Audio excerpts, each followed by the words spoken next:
Good afternoon, guys. In this video, we're going to be talking about composing matrices and thinking about the transformations that they represent. So just a recap of the things we've been doing last time. We learned that a matrix can represent a transformation.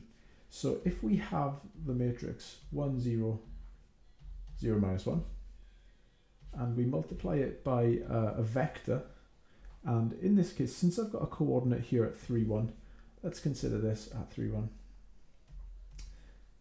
We learned that if you multiply this, so I'll do 1 times 3, 0 times 1 gives me 3, 0 times 3 minus 1 times 1 is minus 1. So multiplying a matrix by a vector can result in a different vector. In this case, I've got 3 minus 1. And if we see what that looks like, boom, there we go, very nice. So we're going to be considering situations with two matrices, and we're going to apply one matrix straight after another. Sometimes we refer to this as composing matrices. So let's refer to these matrices in terms of what they actually do. So this matrix is a reflection in the x-axis, and this matrix is a reflection in the diagonal line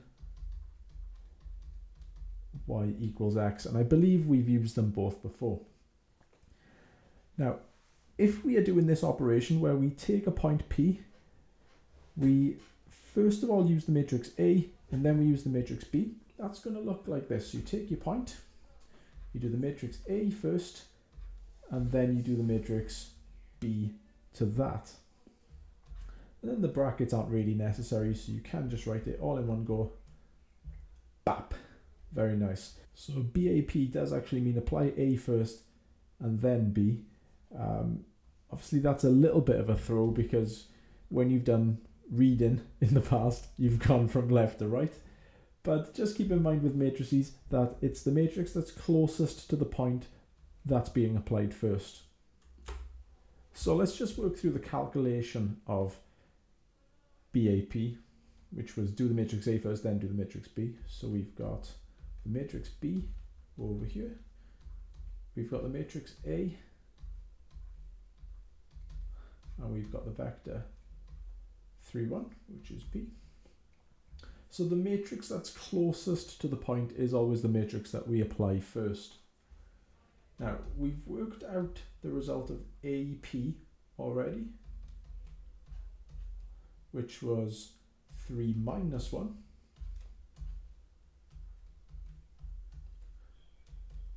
So then we can just apply that matrix B to it, and if we do that, 0 times 3, 1 times minus 1, you get minus 1 up here. 1 times 3, 0 times minus 1 is 3. And funny enough, that is the coordinate over here. It's all going to plan. Fantastic. What you can also do is you could, if you hadn't worked it out, in a different way first, you could just multiply those matrices together, and you could see what we get that way. So if I do that, 0 times 1, 1 times 0 is 0, 0 times 0, 1 times minus 1, minus 1, 1 times 1, 0 times 0 is 1, and finally 1 times 0, 0 times minus 1 is 0. Now, if we do this matrix, just right from the beginning, we should go immediately from the starting point to the finish point. So I'm just going to see if that works.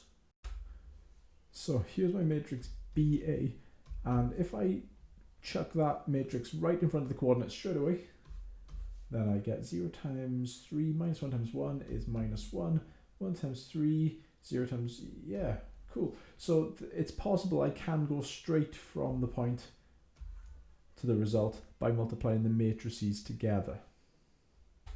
Now, just a final note on matrix multiplication. What we already know is that if you swap the order when you're doing matrix multiplication, you don't necessarily get the same thing, because matrix multiplication is not commutative. That was the word for it.